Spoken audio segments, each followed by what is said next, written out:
Good morning, everyone. Good morning. Good morning. Good morning, everyone. Thank you, Ria. We promised we'd start promptly because I know many of us have other plans for today. So we are going to start, and hopefully we'll have a few more people that will join us. But I want to welcome you. I'm Carol McMillan. I'm one of the co-presidents of this wonderful group, along with Diane Kelligrew, and I'm happy to welcome you to our meeting. I'm very excited about this meeting because, of course, scholarships is one of the main things that we do, and so that's wonderful that we have a chance to hear from people who have received support from AAUW in their academic career. I want to first of all thank the people who helped set up for this meeting and the wonderful people who brought the snacks. Thank you very much. And yay. And just to remind you, there is a sign-up list in the back for future meetings so that we always have a few tasty goodies to go along with our coffee. So you can take care of that in the back. I also want to thank our program sponsor for today, Cassie Powell. Cassie, you want to stand up? Cassie, I believe you're a friend of one of our members, Allison Rapp, and she made it possible for her to be here with her wonderful skincare. So please do take a chance to get to know her if you haven't already done that. Thank you, Cassie. And so now, without one more slide. Okay, we have a slide of Cassiopeia's skincare. So. There we go. Okay. So thank you again, Cassie. Okay, turning it on is always helpful, yes. Okay, that's all right. All right, so without further ado, I want to turn the program over to Lisa Turlow, who is the head of our scholarship team, and she has quite a crew of people to help present what I know is going to be something we've all been looking forward to. And also, just to remind you, we are going to finish on time, but we're going to finish with something really fun, and you can get a head start on it by looking at some of the papers on your table, because we have some opportunities for you to get involved with how to help this scholarship effort. So Lisa, here you go. Thank you. Welcome. Is this on? Okay. Welcome and thank you for being here on a day that is, wow, exciting and anxiety producing all at the same time. So I appreciate you being here. So today our topic is local scholarship recipients, and really what we want to do is show you the fruits of our efforts when we donate to scholarships, when we raise money for scholarships, what happens to the people who receive scholarships. And we're very excited to have 8 wonderful women who will talk about their educational careers and careers. So before I start, though, I want to introduce the people who have helped put this whole effort together. So Ann Schultz, who I think everyone knows and loves, who has been working on scholarships for. I'm not giving her the mic to repeat that, but yes. And Rose Tammy, who I think a lot of what we're doing is made possible today because Rose took on the archive project, which was to start calling past scholarship recipients and get their stories. So if you think today is good, boy, we found out some great stories about people who have received our scholarships. All thank you to Rose. So. Yay, Rose. And finally, Ria Williamson, who is our past chair of the scholarship committee, whose energy and enthusiasm is amazing. So first off, let's talk about the steps to higher education. AAUW, in our mission, it's to promote equity through many different ways, but education is first and foremost in that. in that effort. So we do that through Tech Trek at middle school. Martha and her team bring students to a week-long camp in the summertime where they learn all about all manner of technology. And certainly we're happy when we see them at the local scholarship level, where we give scholarships for women who are leaving high school, as well as women who are in various places in their educational career, whether it's moving from community college to four-year college or reentry, and we'll talk about that as we go. And finally, through AAUW National, the AAUW Fund provides scholarships for women in graduate school. So we do a lot. So this slide, this slightly blurry slide, is about the need. Why do we need scholarships in Nevada County? When I looked up the federal poverty rates in our county, it's at, I think, 12%. And I thought, it doesn't feel that way. It doesn't, I don't see that when I go to the high school to tutor kids. I definitely see people who are struggling. So what United Way did, which I think is really, really cool, is they did what they call the real cost measure. So $30,000 is what they say the poverty level is for a family of four. But what United Way did is they said, okay, to live in Nevada County specifically, to pay for housing, food, healthcare, childcare if you need it, transportation, etc., what does it cost? And so they came up with this number, $90,599. I don't know about you, but I feel that. Right? When I fill up my gas tank, when I go to the grocery store, when I get yet another raise, height raise in my insurance bill, et cetera, et cetera. So the point here is that even if people are not at the federal poverty level, where do they find the money, if they're a working class person, to put money aside for college? I would advocate pretty hard. So, as I said earlier, going to college, getting a degree, getting to a career can be a long and winding road, quoting the Beatles. We have some people who graduate from high school, go straight to college, go to that four-year college and just zoom on through. Some of them are in this room today, and that's an exciting thing. Others have a more circuitous route to get there, with stops and starts along the way.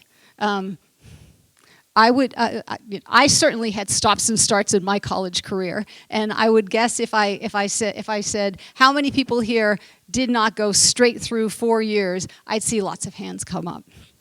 Okay, yeah. Because life gets in the way in many different ways. So I'm very happy and proud about what we do in AAUW to have scholarships that meet the needs of lots of different women along the way. And of course, I want to say, and reentry started in like 2000? 1999. So this is not anything new. So, as we think of the road to college as this long road, we have tried to represent people in different places along the route. So you're going to meet some current students, some women who are in their careers, and even someone who's retired from their career and can talk about it. So first, we're going to talk to students who are in school. So we're going to do a brief introduction, and then when we move on later through our program, we are going to have rotations where you can go and physically sit down at a table with these women, and not yet.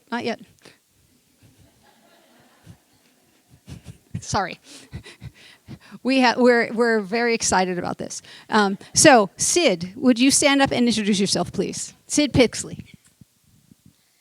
Hello, everybody. My name is Sydney Pixley. I am currently a sophomore at Cal State East Bay pursuing nursing, and I hope to be a pediatric nurse practitioner by the end. I've been with AAUW since the 7th grade, and I hope to stay a part of it for a long, long time. So please come to my table. I'm happy to tell you all about my experience and my journey. Thank you. Thank you, Sid. Happy to have you here. So, Annika. Annika Torgrimson. Hi, I'm Anika, and I am currently a fourth year at UC Davis. I am studying Asian American Studies, and I have a double minor in political science and psychology. I am at a STEM school, but I am in humanities. I was a CLEO recipient in 2022, and my liaison is Anne, actually. I am so lucky to work with AAUW, especially through my 4 years, but also as I apply to master's programs, I will continue to reach out to AAUW, the nationwide program, as well, and hopefully also continue to support my financial need as I go and pursue higher education beyond undergrad.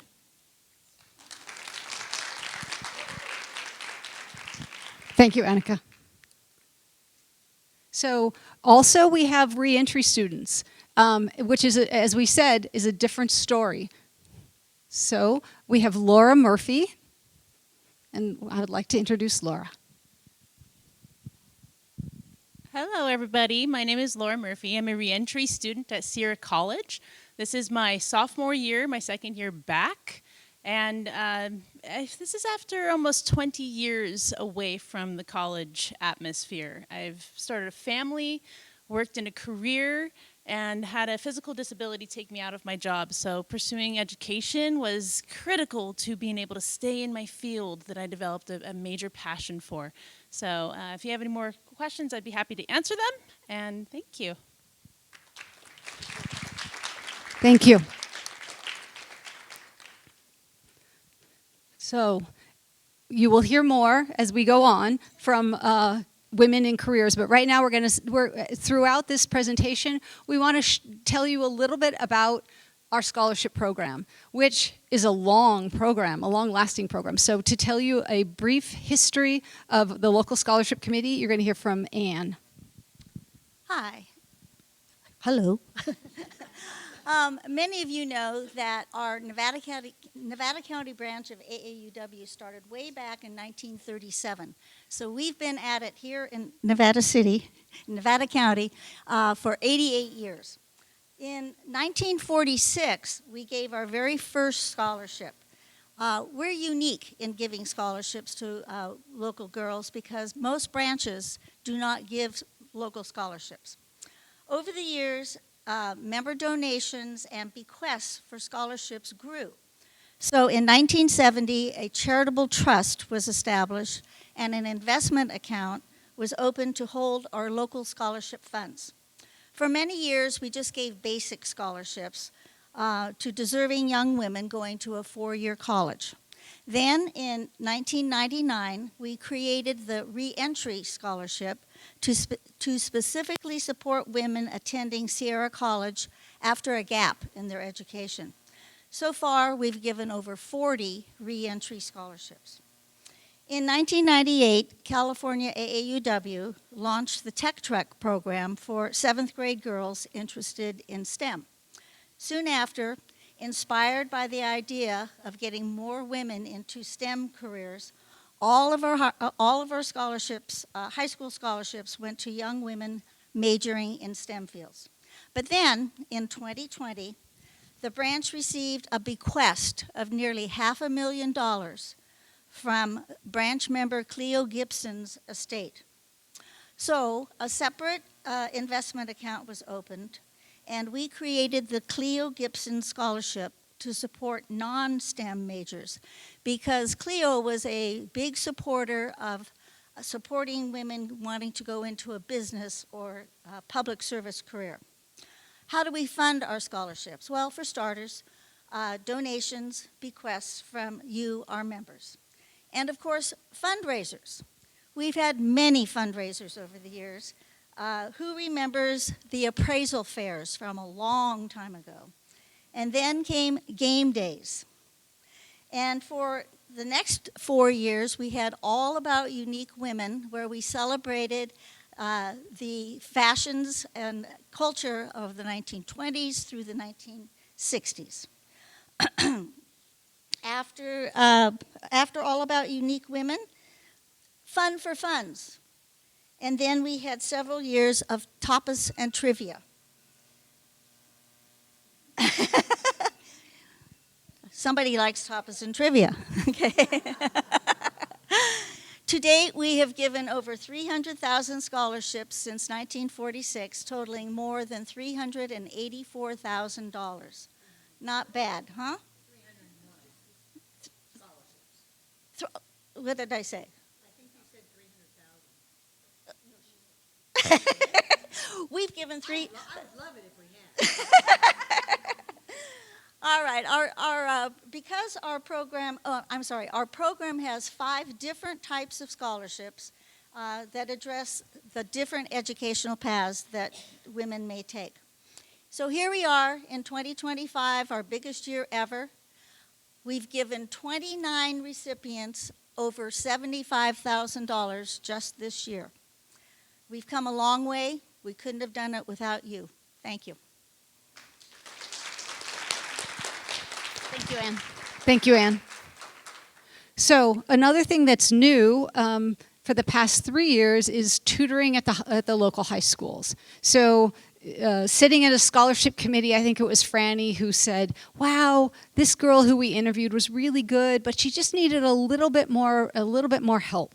So somehow that turned into 3 of us going to the local high schools, Bear River and Nevada Union, during scholarship season when students are working on their applications, which if you're on the scholarship committee, you know is comprised of 4 essays. We help them write their essays.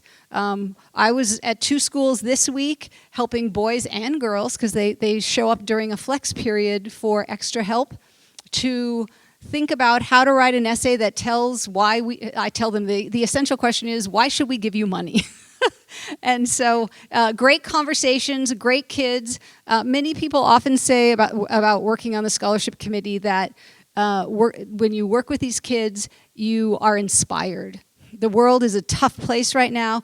I'm inspired every time I go and tutor. So lots of fun. And I think it helps kids a lot. The process. Back to Ann. Okay, so the process starts when a student submits an online application either at the high school or at Sierra College. And because we have 5 different types of scholarships, we have 5 different reading groups.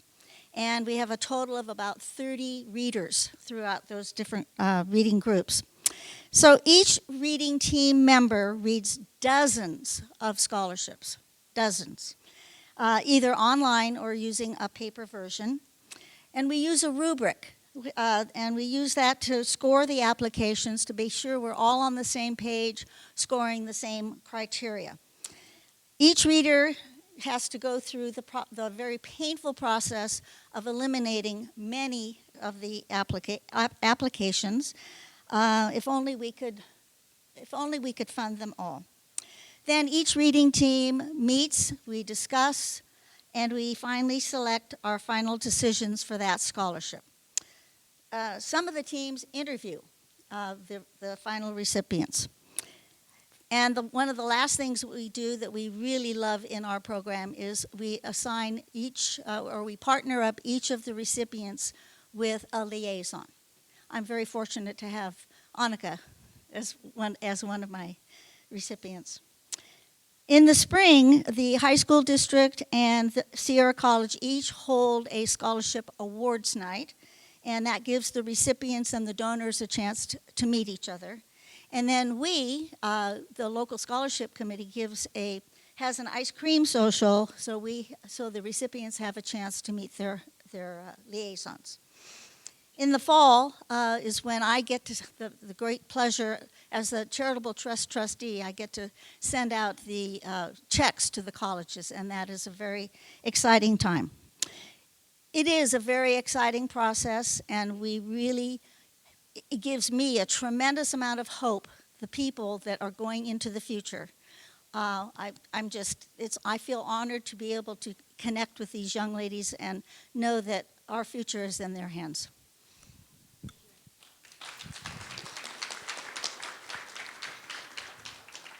So, Franny Erickson was going to talk about liaisons here. If you're a liaison, could you please raise your hand? Okay, so look around and see. These are people who have signed up to be liaisons. I'm a liaison. Yeah. So you will see some names here. They always say don't put too many words on a slide, but I couldn't help it here because you will see names of our members. So Jennifer Wilkerson, Joan Nasati, Melanie Heckel, Franny Erickson, and Ann Schultz. There are quotes about what having a liaison meant to them. So in Franny's place, Rose is going to speak for a minute about our liaison program, which I think is quite unique. Liaisons make a very valuable contribution to AAUW by contacting our recipients. They contact the recipients to make sure they got their money, to make sure they're doing okay, that they're still in college. And many of our liaisons, like Bonnie Curtis, who is on one of my committees for reentry, stays in contact with her recipients all the way through college. And we only require for reentry and transfer for 1 year. But many of our AAUW members feel so strongly about this program that they stay in contact, and it's made a valuable contribution to AAUW. Thank you. Thank you, Rose. Oh, you stand back up. So as I mentioned earlier, Rose is the person that started our database. And so here's a little bit about what she did and some examples of people who are far, far away and couldn't be here but are doing really, I think, really exciting things. Rose. So Ann told you that in 1946 we started scholarships. However, when I was going through all the paperwork, I realized that it wasn't until 2015 that we kept contact with our recipients by getting their email and phone number, and we didn't have it before. So I started a database with the help of Joan Nasati. Joan, if you're here, thank you very much. And I made a database for all our recipients. We have 125 recipients from 2015 through 2025. I contacted all recipients, all 57, from 2015 through 2020. It took many times of contacting, but I did get through, and 37 of those ladies made videos, sent me pictures, and gave me an update. They were very happy to hear from us. And I found out some very interesting information about them. This is what I discovered. First of all, 6 of them had received an AA from the community college. 30 have a Bachelor's of Art or Bachelor's of Science with, I can't see that far, sorry, with 3 in a current program. We have a master's, 3 have masters with additional 3 in a current program. PhD, I have 2 there, but I realize we actually have 3 with an additional 2 in the current program. Medical school, that is Andriana Moses, and you see her picture up on the very top in her scrubs. She's a former tech trek, and she is in medical school right now. We have a vet school student right now at UC Davis. Dental school, we have 1 completed in Chicago. Teaching credential 1. As far as professions, the professions are what we're really interesting to find out. We have a geophysicist in Canada. This is Lily Callahan in the middle. We have a clinical audiologist, 2. Marine biologist, 2. One of them is Zara Kotzenstein. She's on the bottom. She's in San Diego. We have 4 nurses. Program director for climate justice. Senior software development engineer for GoDaddy. Lead business intelligence analyst 1. Pathology assistant, 1. Teacher, 1. UC San Francisco professor, we have 1. Let's see, IT help desk technician, 1. We also have a livestock and floral cultural supervisor for Nevada County and Contra Costa Fairgrounds, who is here today and will talk to you. And as far as tech truckers, we have Sydney, who also told you, Sydney Pixley, Ashley, who is also here, Andis McCullough, and let's see, and Adriana, who I already mentioned. Thank you. Thank you, Rose. And that's really the tip of the iceberg. So now we're going to meet women who are in their careers, and after that, once we introduce the women who are here, we'll move into rotations where you have an opportunity to actually speak to them. So Ashley, you are first.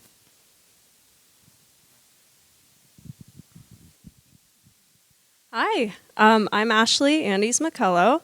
I had the honor of being one of the Tech Trek recipients back in, I think, 2015, and I also received one of the STEM scholarships in 2020, and I just graduated in 2024 from Cal Poly San Luis Obispo with an animal science degree. So today, I do work with the fairs, Contra Costa and Nevada County, and I also work for my mother's business. We do estate sales. And my newest update is actually I'm working on a license to become a travel agent. So that's what I'm doing, and I'd love to discuss with you guys later.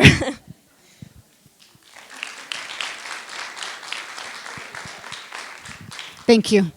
Tori Newman. Hi, everyone. My name is Tori Newman Harris. I graduated from Nevada Union in 2015, and I went to UC Santa Barbara for my undergrad. I was one of those families, that, like, you know, my family just made that median income, and so they couldn't really afford to send me to college, and so I relied on scholarships and necessitated that I went through fast. So I graduated from UC Santa Barbara in 3 years and then went to an accelerated program at UC Davis to get my teaching credential and my master's at the same time. And now I am back in the community. I am working at Bitney Prep High School in Grass Valley, and I've been there for 6 years now. I wouldn't have been able to do it without my scholarship from AAUW, so I'm really excited to be here and talk to you guys.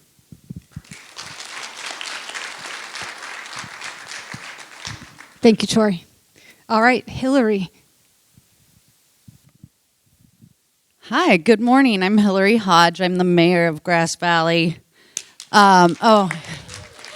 Thanks, Mom. My mom's here. I graduated from UC Davis in 2005 with 2005 with a degree in English literature. My first college class I took when I was 14 years old. I wanted to do theater and band and choir, and we weren't allowed to have that many electives, so I took a community college class in astronomy to get my science credits out of the way. So definitely a circuitous route, but at the time that I was transferring from community college to a 4-year, you know, I was older by then. I was about 23 years old, and I wasn't sure that I wanted to go to college.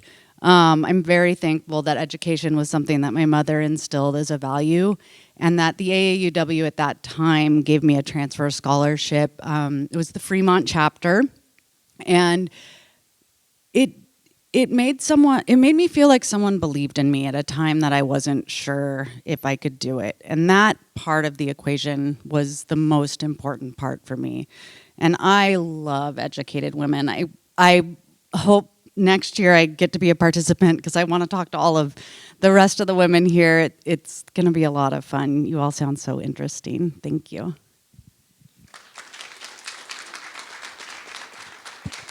Thank you, Hillary. Over to you, Emily.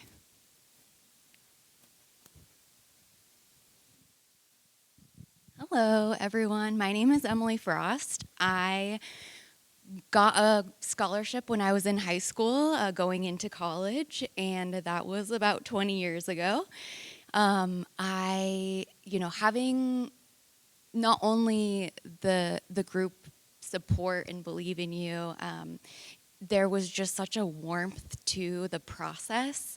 And I can remember, even though it was 20 years ago, feeling that warmth and support going to the interview. And I think that is such a big reason why, even after going out and getting my education, I came back, and I still feel that as a member.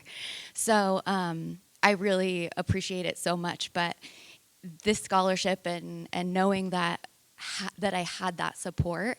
I went to Sierra College for 2 years, and then transferred to University of the Pacific and studied communication, and then worked for a little bit, and then got my MBA at Boston University. So it was really great to get out, see a little bit more of the country, and then be able to come back and be part of this community. So, thank you.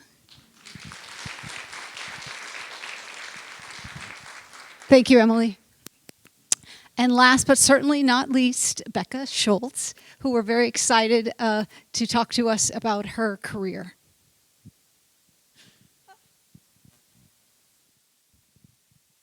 Hi, I'm Becca Schultz, and I received an AAUW National Scholarship for Graduate School 50 years ago, 1976. And 77, I got 2 years. I was a student, dental student at University of Pennsylvania in Philadelphia, although I'm from the Bay Area. I was a single mom on welfare when I applied to dental school. I had no money for the interviews, unless they were in Northern California, so I was limited in where I could apply. And University of Pennsylvania happened to have the dean attending a conference in San Francisco and said he was willing to interview me, and I would only have to go to San Francisco. So I did, and we hit it off.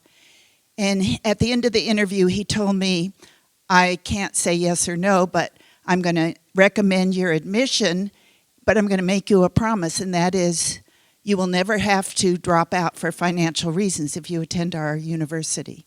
And that really made a difference to me, to know that even though I'd owe some money, a lot of money, I would be able to graduate. My family did not support my career in dentistry. My father told me I was taking a man's place. So having AAUW support really made a difference. It was the first organization outside of myself that said go for it. So it really made a lot of difference. My daughter was in first grade when I started and fourth grade when I graduated. And she had quite a dental education herself.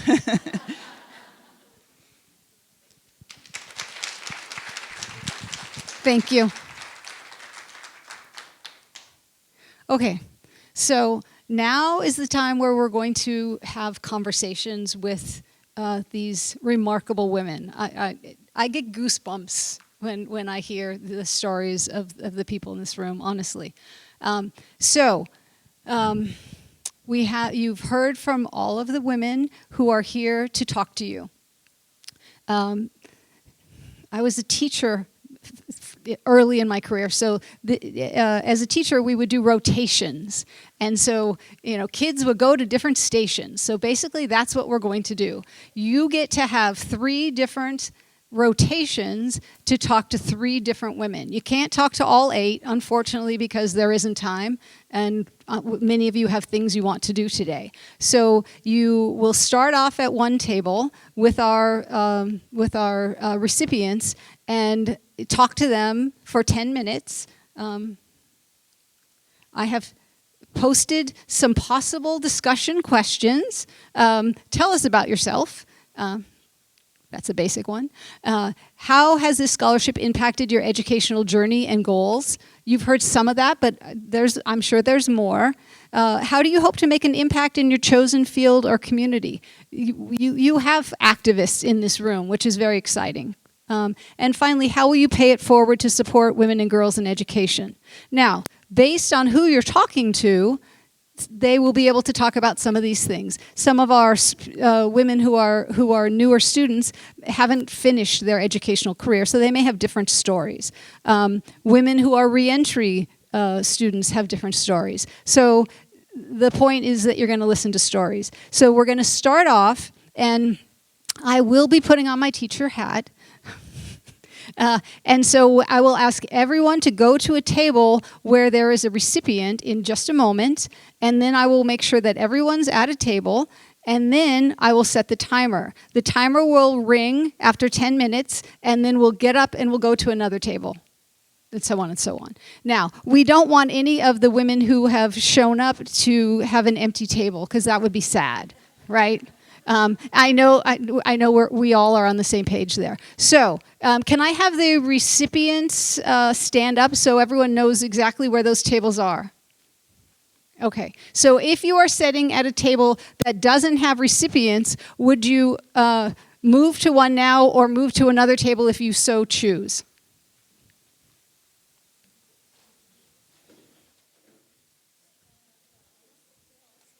Oh, that's awesome. Now. Oh, yeah. I need your code. Okay. She's got it. Okay. All right. Is everybody at a table? Okay. I'm going around to check. Okay. Good. Good. Good. No one here. Where do you want to sit? You are welcome to join a table.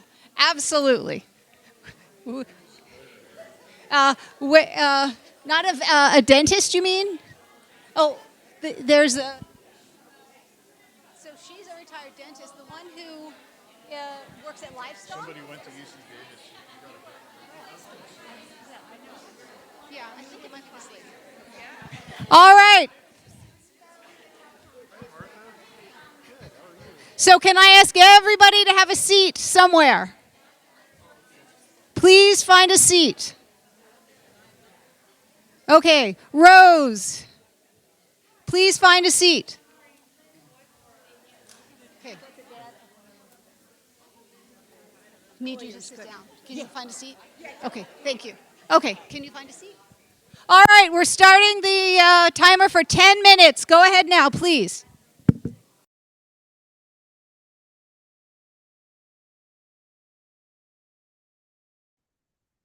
Hi, my name's Katie McCammon, and I am a full-time program director with 350 Sacramento, an environmental organization focused on civic engagement and systemic solutions to the issues we're seeing, issues that our natural world is facing. I have always wanted to work on environmental issues and have a long background in volunteering and internships with environmental groups. I get to do this work because of scholarships like the American Association of University Women. I get to be a professional in this space because of the collegiate background I have, and I wouldn't have gotten to accomplish that collegiate background without scholarships like the AAUW. Your support means a lot to people like me, people who grew up and did not have finances or family to support them through college, who had to support themselves and put themselves through college while working and do everything they could to earn the degree they have. I have the professional capabilities I have now because of your support. And I hope you continue to support the AAUW. There are other women like me who can become leaders, who can become civic champions, who can help engage with youth and train new leaders for tomorrow. These folks who don't have the resources to put themselves through college, they have the capability of having compassion and understanding and empathy for other marginalized people, other people who maybe don't have access to resources. They can be understanding and become leaders with that understanding and compassion. So if you seek to create more leaders like me and others who have benefited from scholarships like this, please support the AAUW. Please continue to support them and what they are doing. Finances are limited right now, unfortunately, for many people. But if you do have the finances to support an organization like the AAUW and you appreciate what they are doing, please continue to do so. Please do so if it's your first time. And thank you to all of those who have supported the AAUW in the past and helped someone like me go through college and become the leader they are today. Oh, okay. Great. Perfect. Yes, so just to repeat some of the information I said before, but I'm in Asian American Studies and Political Science and Psychology. And I love being in humanities. Ironically, when I met Anne during my interview, I was talking about how much I hated math. And she was like, I was a math teacher. And I was like, oh, well, isn't that wonderful? Yeah, I was like, darn it. But it's been really great to find spaces in a STEM school that also really support humanities learning. Especially because humanities is very female dominated. So it's been nice to be in women-led spaces at university. I wanted to meet you because I went to UC Davis and I have a degree in political science. Very nice, yes. Many years ago. And so I am curious about where you hope to take exactly career-wise. What you're learning and where you hope to go. Well, I got really into political science primarily for the advocacy portion of poli-sci. I really wanted to go into policy and specifically working with amplifying Asian Americans. So right now that probably looks like for me working in like undocumented or potentially like immigration cases. I too am not born in this country. I was born in China and adopted. So I was raised here in Nevada County. My parents are white and I went through the school system. So I went through like Grass Valley Charter, then I went to Union Hill, and then I went through Nevada Union. And I feel like that gave me a very unique perspective as an Asian American to, one, be in white spaces, but to two, to also have to navigate what it's like to grow up with people who can't teach you your culture necessarily. But it's not that I hold resentment, it's just that it kind of gave me a way in college to figure out more of my own identity, which is different for a lot of Asian students who are just a given for them. You know, they go home, they eat the food that their mother makes them, it's from their homeland, they speak their language. I kind of had to find and pursue those spaces, which I think actually in a weird way made me want to pursue those spaces even more because I had to work hard to find that. So did you find people that could be your mentors in those areas? Absolutely, yes. And then this past year, my senior year, I've written a senior thesis on specifically transnational Chinese adoptees from China, yes, during the years that I was adopted.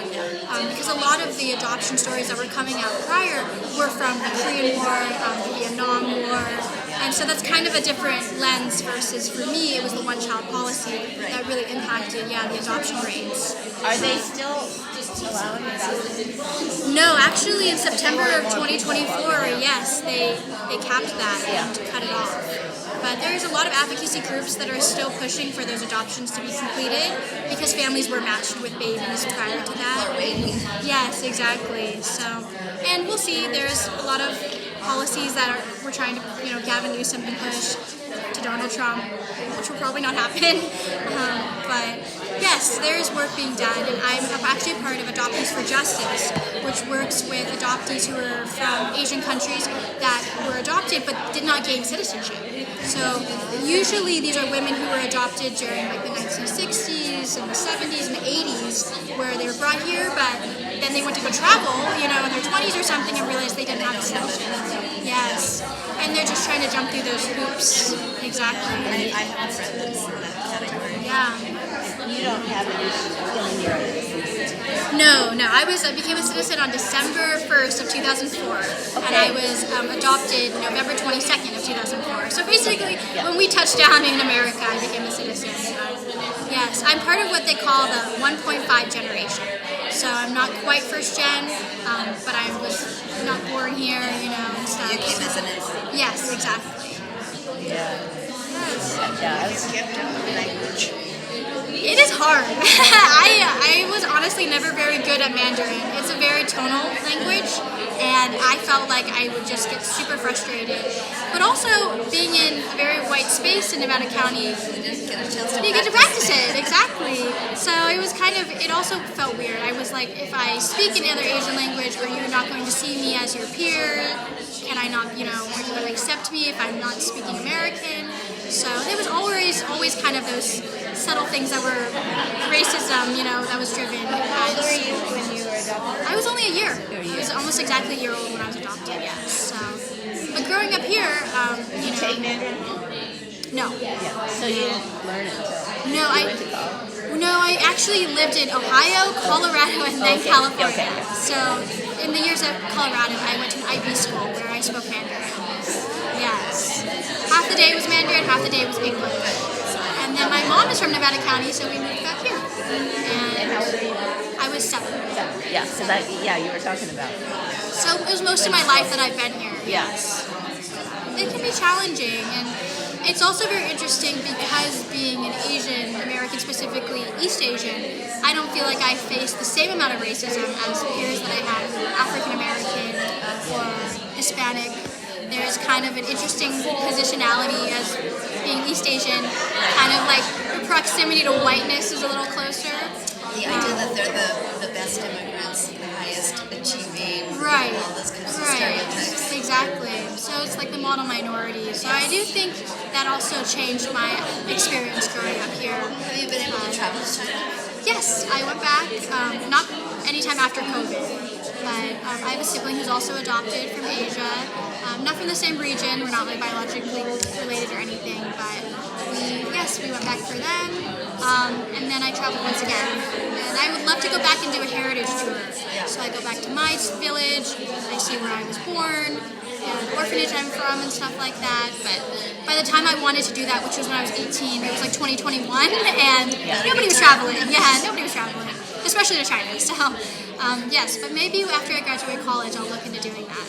So are you going to do some graduate work after having your bachelor's? Yes. And I heard you say immigration, are you considering law school? What are you considering for graduate? Maybe. You're a senior now. Yes, I am. You got to figure this out. So I'm applying to master's programs right now. Okay. I was very interested in law school for a while, but after taking poli-sci, I wasn't the most happy with those classes. And I think it was because I was like looking for women in these spaces, and there's a lot of white men in these spaces, which reflects our government, obviously, right? But I was like, where can I fit in? Where can I be an advocate? Where can I speak?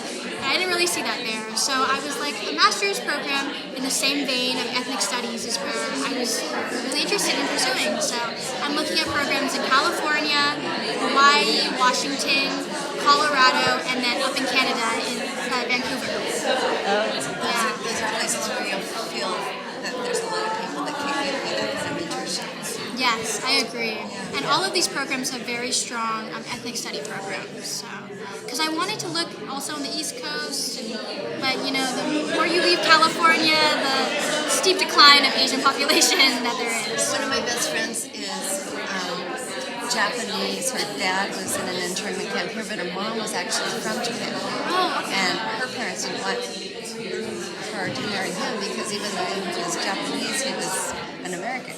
So, but she says she always feels so comfortable when she goes to Hawaii or Vancouver. She said, still at my point in my own life, this is my age, I just feel more comfortable. Yeah, and representation does matter, I would say. But I also think that it's important to not segregate yourself. I noticed that a lot in Davis even, a lot of students are like, I'm not even going to hang out with other kinds of Asian people, I'm just going to hang out with my community. And it doesn't allow for us to have these kind of conversations and to build like that multicultural diversity that America really wants. Or I think the majority of America wants. Yeah. Yes. And Thank you. Yeah. And you lived in the dorm?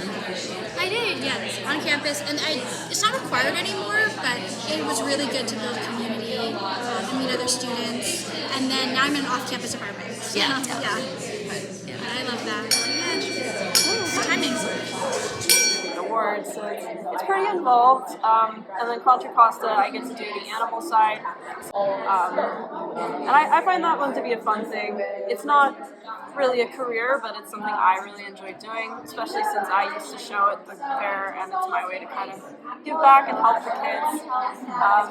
Yeah, but I think I'll keep doing that probably as long as I have the time. So I showed mostly rabbits, but I did try a lot of things. I did poultry, I did turkeys, I did pigs, but it was a really exciting thing for me. I got a lot of support from the fairgrounds, so it's really great that our county has so much support for youth. I'm really excited I got to be a part of it, and one day I hope I can get back to it. Yeah. When you get on your menu, buy a ranch. Yeah, right. But definitely one day. I hope to join this organization too when I feel like I'm stable and I'm ready to do it. Yeah, it's a really great one.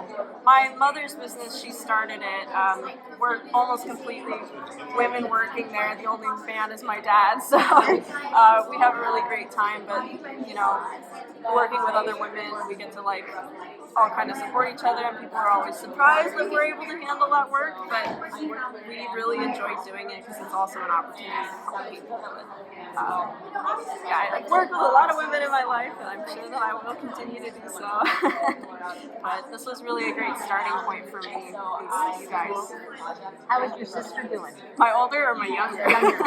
My younger sister, she's in college now. She's doing really well. She's actually currently at, it's like a flower and food show in Anaheim. So that was a cool opportunity she got, but she's a business major, so she's doing very well. She's also at Cal Poly. Yeah, so she gets to follow in my footsteps there. I've given her some tips. Yeah, she's doing well. She was a tech tracker too. Yeah, she was. Yeah, I'm sure she'll be coming back one day for you too. Yeah. Good. Well, say hi to her. I will. Sounds like you had a really supportive family. I did. I would say I definitely did. My mother always promoted education. She wanted me to have good grades, and she actually used travel as an incentive. She'd be like, you graduate, you get a 4.0 GPA, we're going to take you to any state you want to go. And I went to Alaska, so that was my actually middle school graduation. So, and then it was an international one for my high school. That's really what you did for me, and it took me a long time because you're busy, you're raising a family, you're working, and so I retired about 7 or 8 years ago, and I live in Escatine with Carol McMillan, and so I started talking one day, and she said, I've been thinking about joining for AAUW for about 30 years, so maybe I should tell me about the meetings and stuff. And so she got me set up to come back here. And then once I did, I said, well, what I really want to do as an activity is my reason for joining is to help with the scholarships. So I got on the scholarship committee, and now Ann and I are trustees for the scholarship fund, and Jennifer Wilkerson, and so I am involved in all of that, and I'm a liaison for one of the people that's receiving one this year. And so I feel like I'm doing, what I meant to do finally. A little late, right? No. Not at all. You had to do your career first. So I ended up raising 3 children. I loved being a dentist. I miss it, but I don't miss working, if that makes sense. Because it's a skill that takes so long to perfect to get good at it, that you hate to give it up once you're good at it. So when I moved to Nevada County from the Bay Area, that was about 20 years ago. I thought I was going to retire, but I got a phone call from the Department of Public Health, and they said, we had a mutual friend, the director of public health, and they found out I was moving to this area, and they asked if I would do a public health dental program here in Nevada County, which I did. I said, I'll do it for 1 year, and then I'll train my replacement because I'm retiring. Well, I ended up doing it for about 7 or 8 years. And the program was a preventive program for school-aged children here. So we would go from school to school and do preventive dental stuff for the kids. And eventually I had a mobile van. I bought an old motorhome and converted it to a dental office. And then I would drive from school to school. And then we got very efficient at that program. We saw about, maybe 2,500 kids in the county a year, twice a year each. And then I got the mobile van, and then we had time left over. And so I asked my boss, can I do other things? And he said, do whatever you want with the extra time as long as you complete the requirements of the program. So we were able to start seeing adults in programs like the Veterans Stand Down and the homeless shelters and places like that. So we in Women of Worth, we did, and about 2 other organizations. So it was really the best job I've ever had, because it was like, go do free dentistry on whoever you feel like you want to do it on. Boy, that's incredible.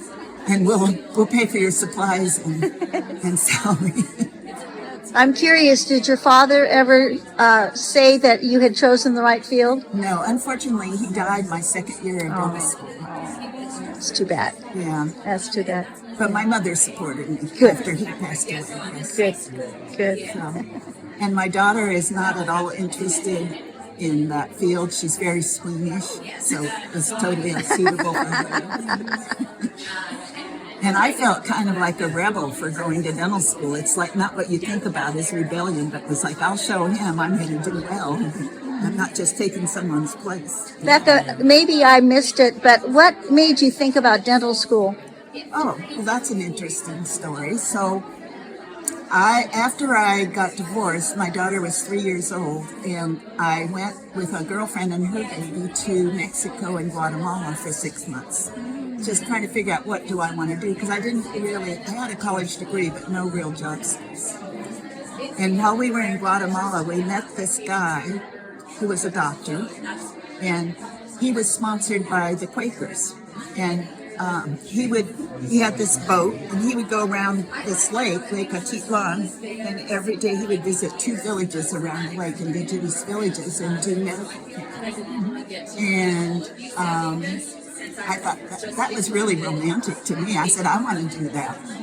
I'll have a skill that if I go to medical school, I'll have a skill that I can transfer to anywhere. I can work anywhere.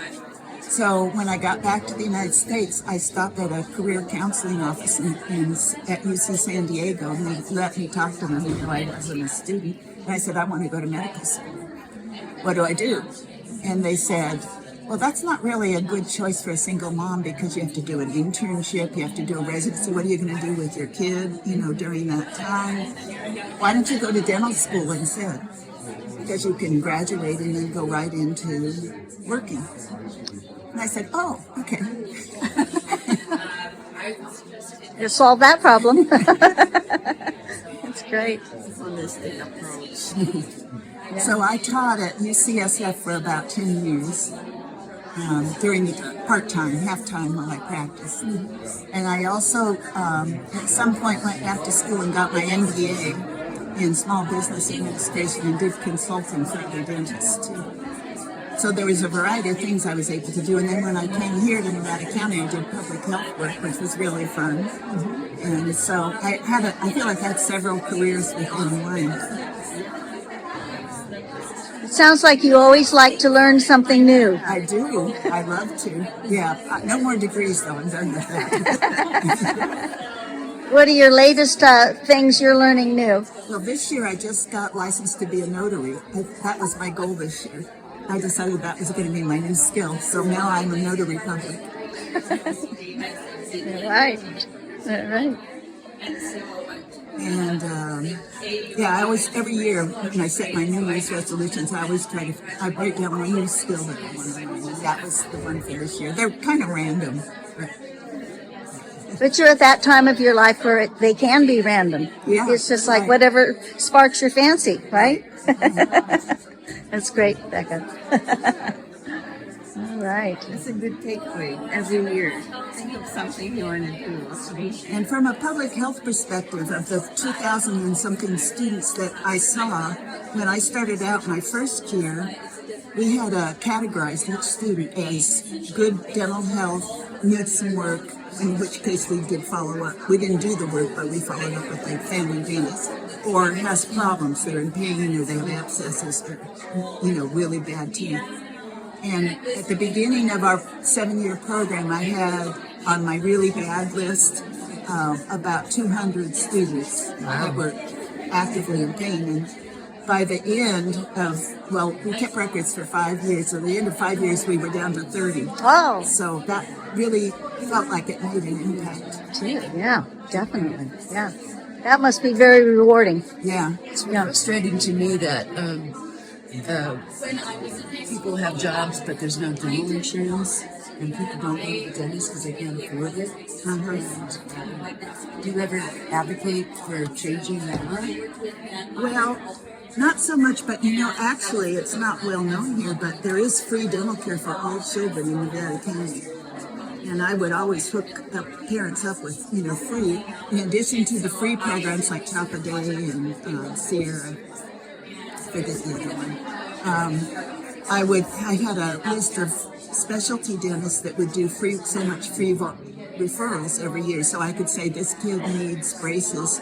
I have someone that will do it free. Or this kid needs a root canal. I will have someone that will do it free. But I still couldn't always get the parents to follow through. Even though I'd call and remind them of their appointment to get them to show up at the office, sometimes that was a problem. So, even with the children in pain. I had one boy at the continuation high school that had tremendous pain and one of his front teeth was abscessed. And he was 15 and a half when I first met him, and his mother would not leave the house to take him to the dentist.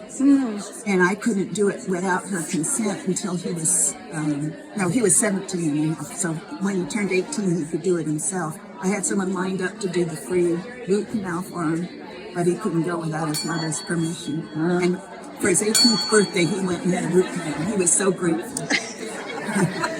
Thank you, Becca. You're out. Hi, Emily. You're on the board. Yeah. You are just like becoming a pillar of AAUW Nevada County. Yeah, I mean, I would hope so.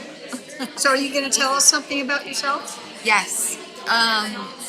So I get camera shy. Don't look at me. No, Right. I won't.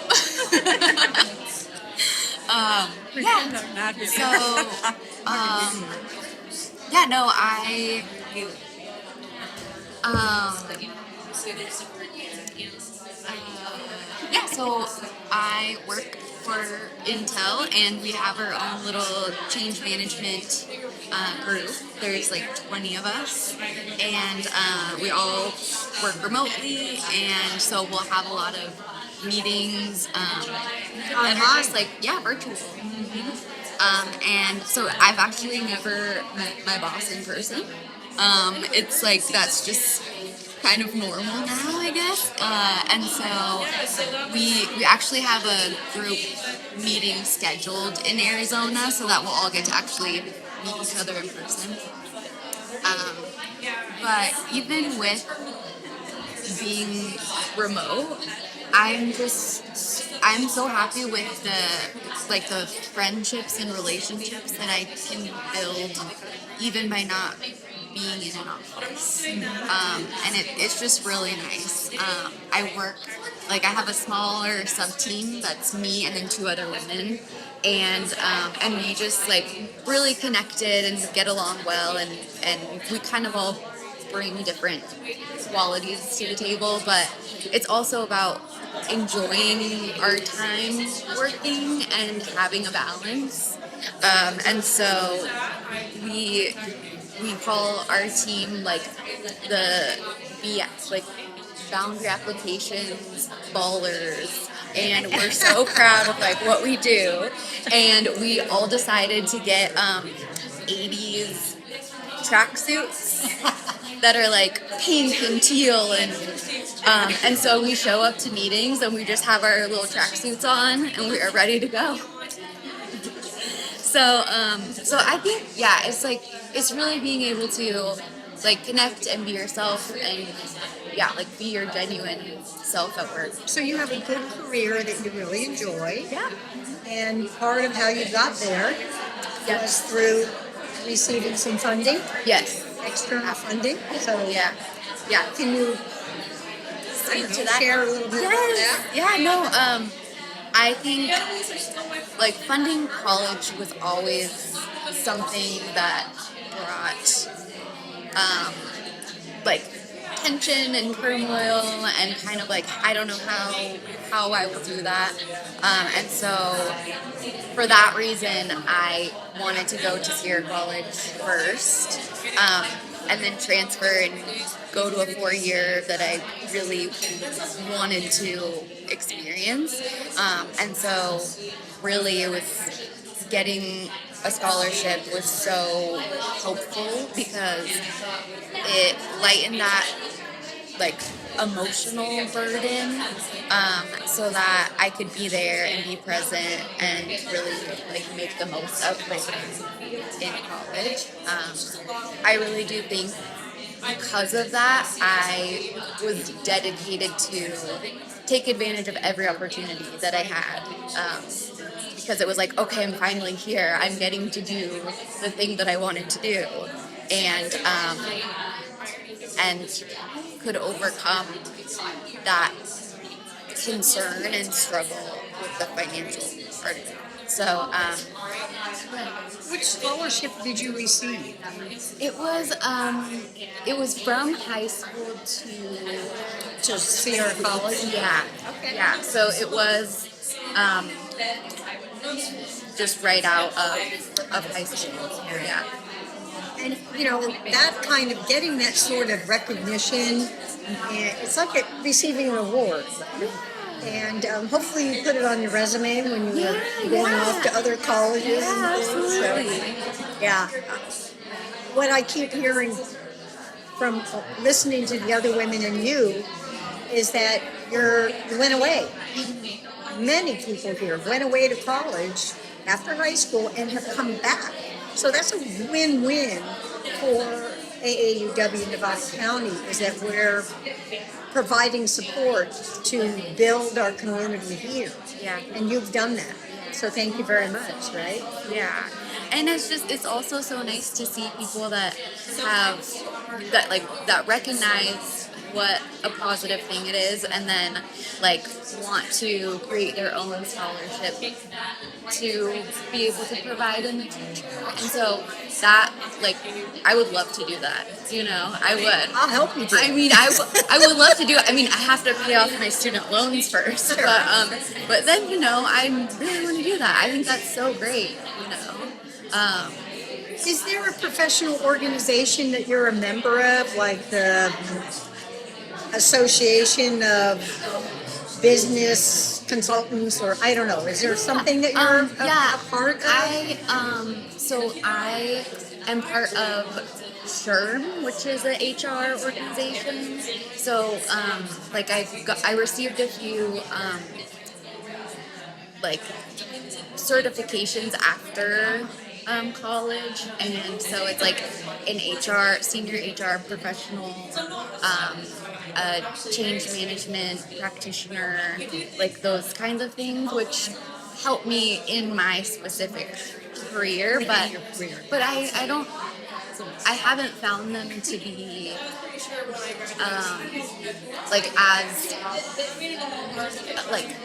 a group that you want to go and meet people and learn, and kind of like a supportive community. It's kind of just like, okay, great, this is another thing to do. And so I ask because sometimes these professional organizations give scholarships, and we're creating efforts to collaborate. Oh, yeah. So that there could be a co-scholarship with that organization and AAUW, and that could be in your name. Oh, that's so nice. AAUW or something like that. Exactly. Yeah. Yeah. No, that's great. And you could do that. Yeah. Yeah. Well, yeah, and I think it's just like knowing how much how big of a difference that it makes.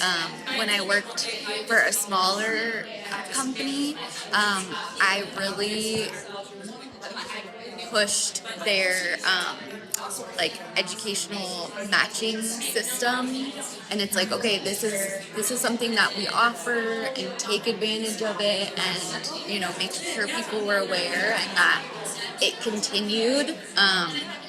I don't know since I left the organization if it has, but yeah, it's like however you can make sure people get opportunities as well.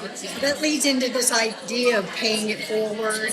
So do you have other ideas of how to, I don't know, show appreciation for the support you've had by supporting women and girls in the future? Do you have any ideas? I just have enjoyed like being part of like local. I volunteered and was part of one of the day camps, and so we. Tech Track. Yes, but it was like a separate. Oh goodness, now I can't remember. Was it with Bright Futures? Yes. Oh, yes. And so we were dissecting a chicken wing and like how the muscles work and how they contract, and it's the same as a human arm, just a little funkier. And so it was just so fun to like see girls get excited about learning and where this could take them, and like really just cool opportunities like that. So yeah, I want to do like day volunteering for that kind of thing, and helping with the cuisine. Good. Yeah. Good. I already signed up for decorations. So we'll see how that goes. I have another idea. Yeah. You can join the local scholarship committee and help read applications. Okay, I feel like that's the hardest thing. Oh, it's so much fun. Oh, it's so But don't you think? I don't know how you do it. I would want to give a scholarship to everyone. That's the problem. Well, that's why we keep trying to raise more and more money. Right. It is hard. It's hard to eliminate people, but it's also incredibly rewarding. Yeah. Yeah. I believe that. That's true. Think about it. Okay. Yeah, for sure. But helping with the what is it called? Cuisine. Yeah. The big star. Yeah. Emily, thank you. Well, hi everybody. I'm going to start with the first question, which is tell us about yourself. That makes it easy, and it's something I have no problem doing because I know myself pretty well. As a returning re-entry student to Sierra College, I took a 19-year sabbatical from pursuing the higher education. And it all kind of started with this association that I developed as a high schooler and as a grade schooler with the word counseling. I struggled in third grade with my reading, so they had to drag me out of class and give me special training, which got me the negative special attention from all my classmates. So I kind of felt like I needed to hide that, that hide that I had a problem, hide that I needed assistance with anything, and kind of keep it to myself, So I make it to high school, and, we all deal with identity crisis in high school, and in the process of that, they wanted to give me counseling and give me assistance, and I kind of wanted to hide from it. Like, it just gave me this negative stigma around the concept of asking for guidance, So when I decided to go to college in 2004, I was already working as an assistant manager in a deli, so my job was paying okay, but my brain wanted to grow, all right? And I loved learning new things, and I figured, okay, well, let's go to school, because why not, And so I showed up, but the words academic counselor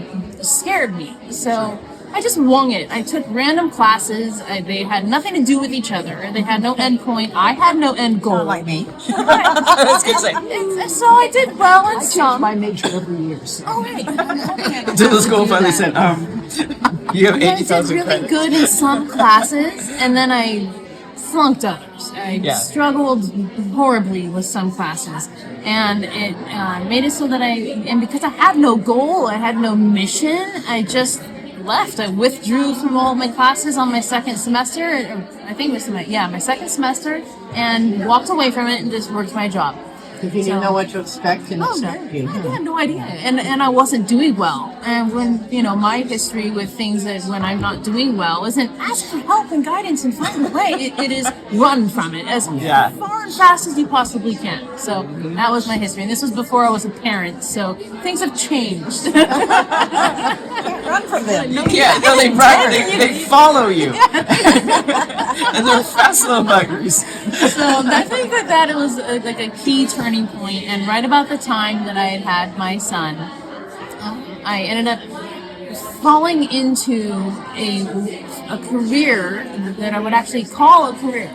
In the years leading up to this, I had worked as a veterinary receptionist, I had worked as a veterinary assistant, I had worked in 4 or 5 different local clinics, and the medicine side of it scared me, but I loved working with animals. So what I ended up doing was finding a shelter job, a no-kill shelter job in the Central Coast, and I worked there for a couple of years and fell in love with working with animals, where there was opportunity to kind of bond with the animal. It wasn't like, oh, here you go, it's okay, take it back and walk away. It was like, oh, I walked in and there was my cat. Those are my cats. I got to take pride in my work. I got to feel like I was accomplishing something amazing every day, even though you'd show up the next morning and it'd all be horribly undone. It was still extremely rewarding. I absolutely loved it. My dad and my uncle ended up turning somebody's horse barn into a facility to house the cats when she moved here from Anderson Valley and took her business and animal shelter with her. And so I got the shoe into my most recent job of working with animals, and I was there for almost 7 years until my back took me out. And so I've had a major lower spine fusion surgery, which was horrendous in and of itself, but has made it so that I have like permanent limitations in what I can and cannot do as far as pursuing the same career that I absolutely fell in love with. So and the next few years passed, and in that time I took on making jewelry. So I'm a jeweler and a metalsmith, a goldsmith, and I volunteered at the Curious Forge for teaching in their jewelry lab and running their jewelry lab. So I did the certifications for that process. Learned a whole bunch of other cool stuff. So I can weld, I do woodworking, glasswork, textiles and ceramics. Interesting how life takes us. Oh, I just loved it. I fell in love with the arts, but it's not lucrative enough in order to feel like I can confidently rely on that to support my family. And I'm looking now as a parent, I'm looking into the future. I'm looking at his future. And I'm considering all of that in the now. Like, what am I going to be able to do to get him to go to college, which he wants to do already and loves. He's 12. But chemistry and science are his thing. And same with me. My sister has her master's in chemistry. For some reason, we are geared for it. So it's kind of interesting that I couldn't handle the medicine side all those years ago, starting working in animals. But now I'm going for veterinarian, and it's exciting. So in that time, I volunteered for the community in that sense. It is a volunteer position at the Curious Forge. We're not paid. And got to learn a bunch of really cool things about the arts. Got to meet an amazing group of people. And got to see some support from them when I first started going back to college. And so I've had to kind of take a step back from my involvement with them, because college is kind of exciting and really time consuming. So how are you doing with get help when I need it before I run thing? This time. That is like a subconscious change. I don't know. The first thing I did when I went back to school in last year was meet up with an academic counselor. Yeah. For some reason, asking for help and knowing that it's there as a benefit has changed. I think as a parent, we decide that since that's what I do for my child, there's absolutely nothing wrong with saying, hey, can you help me figure out what is this? And in order to get a degree, I have to take certain classes. Like, what is this? It was really exciting. Right now, at Sierra College, it's natural sciences. It's what? Natural sciences. Okay. I was a science teacher, but I was physical nurse science. It's going to change. This right here also covers all my prerequisites for pre-veterinary medicine. Yeah. So I get to transfer over to Chico State to do my bachelor's in pre-vet medicine, and then we're crossing fingers and toes and eyes that it's UC Davis after that. Yeah. And hopefully I can kind of stay local-ish throughout the journey. But it's a long road. I think being an older college student and a parent makes that okay.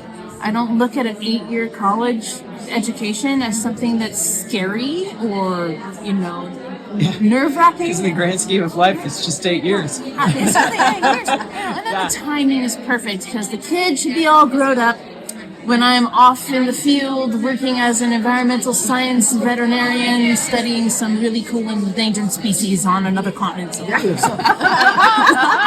I'm okay with it. The timing worked out okay. Yeah. So, and then at Sierra College, as a person, I feel like paying it forward and being of service are critical human traits.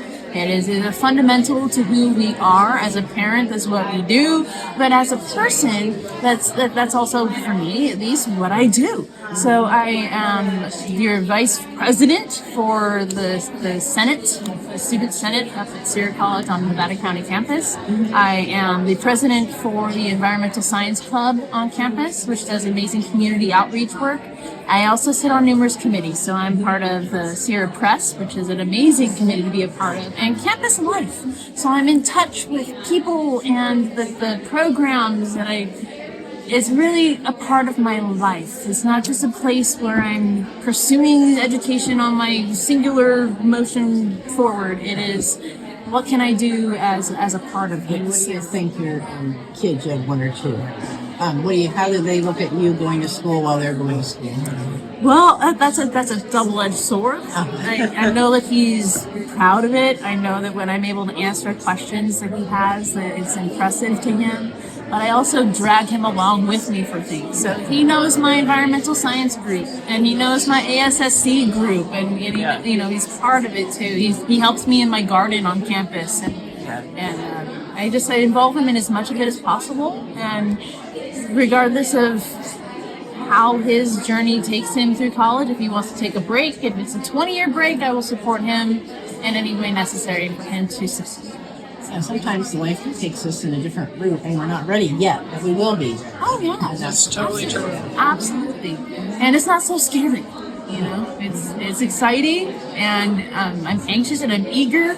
But at the same time, I recognize that the things that we do take the time, and the way that I'm geared, I want to develop a full, encompassing relationship with what I'm doing. And then also know that I'm setting myself up for the next course, the next part of the journey.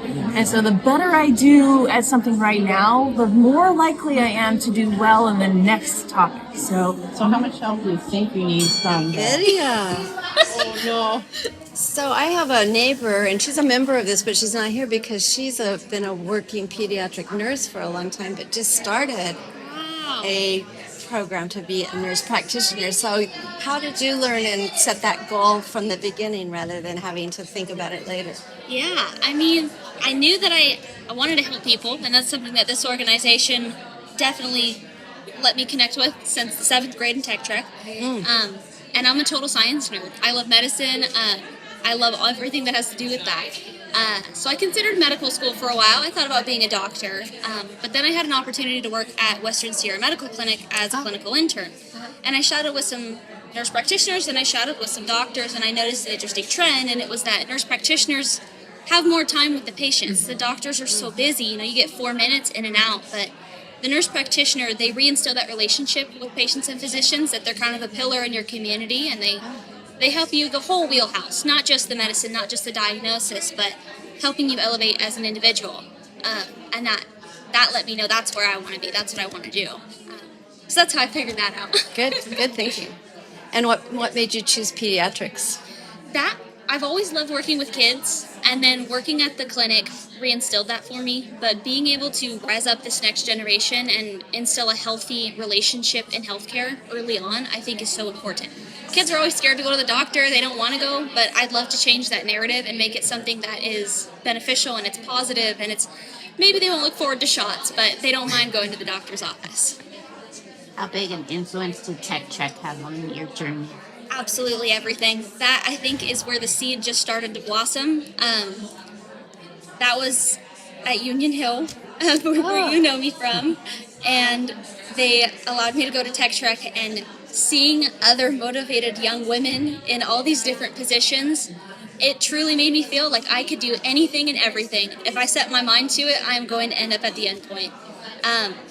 And beyond that overwhelming motivation, they never let you go in this organization.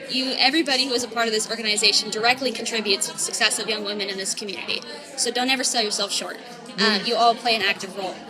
And throughout my time, from 7th grade all the way up until college admissions, when I received another scholarship from them, I felt so supported, and it all started at Tech Trek.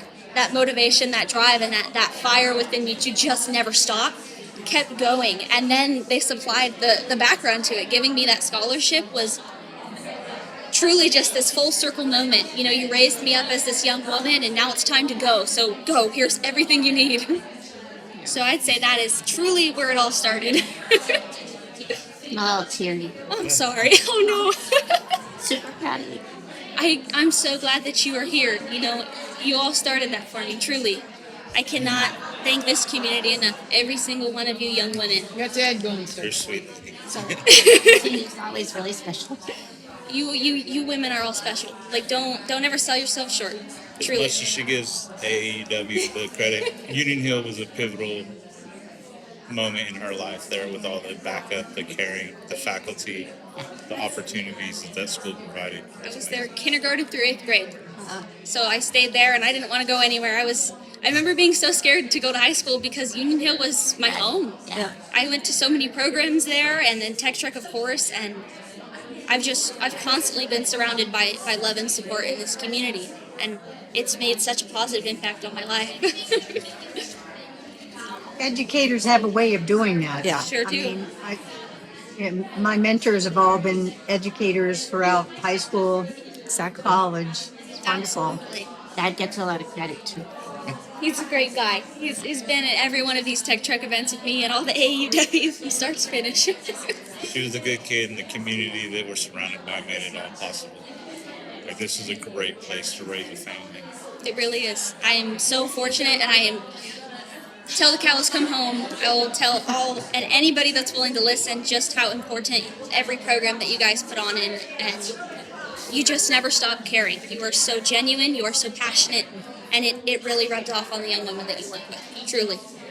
You know, one of the things that they said, and I wanted to lead it to a question, we're a relatively small community, but when they said that it's unusual to have a small community giving this many local scholarships, that's really phenomenal. It really is. I didn't know that information until today. And I can't, it's new information, but I can't say I'm surprised, because this chapter is very, very special. Most certainly. They do. About that question about paying it forward.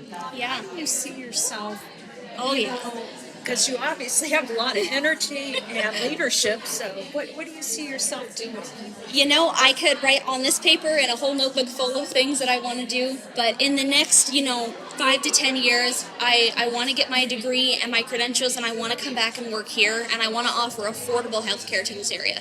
I want to open my own practice, and with a nurse practitioner's license, I could be able to do that if I played my cards right. We all, I'm sure, have experienced a lack of providers. You call the office, and it's 20 days, multiple weeks, till you can get an appointment. I want to make it accessible and affordable for everybody in this area. And specifically with young women, I'd really love to create a mentorship program where young women get to work directly with a woman in their desired career field. You don't just have to hear the story, but I'd love to make those connections, even if they're across the country. And make those connections where a young woman can work directly with and be in contact with a strong example of who they want to be, to let them know that you can do this, it's possible. And then, of course, I would love to work with AAUW and participate in all the things that you guys do. And so, Sydney, it sounds like you're talking about liaisons and mentorship. Yeah. And do you have a liaison now? I do, Franny. Franny, okay. She's great. And so, a lot of times we try to match the liaisons with the future hopes for the education. So, a healthcare provider with someone like you going into nursing and that type of thing. And you see that as being pretty valuable? I love Franny. Oh, it's so great. We meet every time I have a break. She checks in with me while I'm at school. Every now and then I get a text and she says, "Hey, Sid, I need an update. Tell me all the wonderful things you're doing." And like I said in that slide up there, she is a constant reminder of no matter how far away I am at school, there is always a part of my community with me, no matter what. She is just a phone call away, just an email away. And it's just this constant reminder that my community's got my back. This class may be hard. Organic chemistry might not be my favorite class. It's not anybody's. Right. But no matter what, I know that I'm walking into those exams in that classroom with the most strongest support and backing I could have. And Franny and the liaison program is a perfect example of that. Because I come back to these events whenever you'll have me. But in between those times, she checks in on me, and she is very special, and she gives me that fuel to my fire when it runs a little low. That's wonderful. Thank you. So do you have to work outside of going to school too? You know, that is something that this scholarship has allowed me to not have to do. Wow. I have a job with campus by choice, and they pay for my housing, which is delightful. But I'm the president of the Housing Association on campus, and so I deal with student concerns. We've made things like free laundry on campus. We've installed speed bumps outside of housing to make people drive a little slower. And we run events all year long to build a sense of community, and I think that's something that I've brought with me from here is that importance of that tight-knit community, because something I have learned in the last couple of years is that college is not like home. It can be a little scary sometimes, but no matter what, community is everything. And so that job I've chosen by choice to have, but I don't have to work. I don't have to work 20 or 40 hours a week outside of school, truly because of this scholarship, 100%, and the support that this community has given me. So, yeah, no, I do not have to, and I am super grateful for that. You keep talking about this community, and I want to go back to Union Hill. What do you think, because we believe educators are important, a small one-school school district provides that you can take away to living in the East Bay? Yeah, I mean, since I was so young, that kindergarten, pre-K actually. Pre-K, the little bear cat thing. Yeah. Every step of the way, no matter what, everybody has you there, and they let you know your strengths. You know, you have your weaknesses. I may not be the best at math, but I'm good at this, and we love you for this, and let's send you to a program for this. I never felt alone there, and middle school can be that. It can be scary, it can be lonely, and you go through all these difficult times, but I never felt alone. Even the people that work in the office, anytime you go in there, they know who you are by name, they know what classes you're in, they know who you are as an individual. Oh no, and I think that has definitely allowed me to carry that forward. Sounds like it. Thank you so much Thank for sharing you. that. Sure. I look forward to having you come back as a nurse practitioner. Oh, absolutely. I'm raised in Nevada County. I went to Nevada Union High School, graduated in 2015, and then I went to UC Santa Barbara, and I got a head start. I studied psychology and educational studies, and graduated in 3 years. So really, I was really going. Pushing. And then I went to UC Davis, where I did an accelerated program to get my teaching credential and my master's at the same time in 18 months. Yeah, so I actually started my career at 22 years old. I came back to Grass Valley. I always knew I wanted to come back to my community. My husband is also from here. We were high school sweethearts, and so we knew we wanted to come back and raise a family here. And so we came back. I teach at Bitney Prep High School. I've been there for 6 years. Bitney Prep High School in Grass Valley. It's on Jorsky. I teach, I do a lot of things there. So I am the head of the History and Social Science department. At one point, I was teaching government, economics, world history, U.S. history, advisory, which is a class about like life skills, getting students in the workforce. We have an internship program, so hooking up with internships, also teaching them social emotional skills. I'm the activities director, so I do all the fundraising and dances. How do you have time? I know, right? And you only had 4 preps for that year. Yes. And then 4 different preps. Yeah, it's a lot. I know. It's a lot. I also serve on a leadership team committee, which helps to hold the administration accountable and make sure, because we don't have a union at our school. We're a small school, and so essentially acting as like a union head in a way. This is a public school? It is a public charter school. And then the last thing I do there is recruitment. So I go out to the 14 middle schools in Nevada County, and when they're 8th graders, I say, come to our high school. So what don't I do, I guess? I do a lot of things. I like to stay busy, being involved in the community, all of that. So, how many students are at Bitney Prep? About 100. Yep, so it's a small school on purpose. We accept everyone with a cap of 30 students per grade level. So we can take up to 120. We have about 100 right now. My biggest class has 17 kids in it. My smallest class has 9, and that's intentional, right? Because we want to be able to make the one-on-one connections with students. Exactly.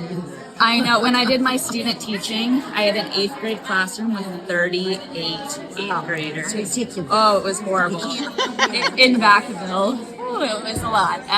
My son is a 5th grade teacher, and they this year gave the 4th and 5th grade together. 30 students, 2 different grades. Oh, you can't do that. I do my best, Mom.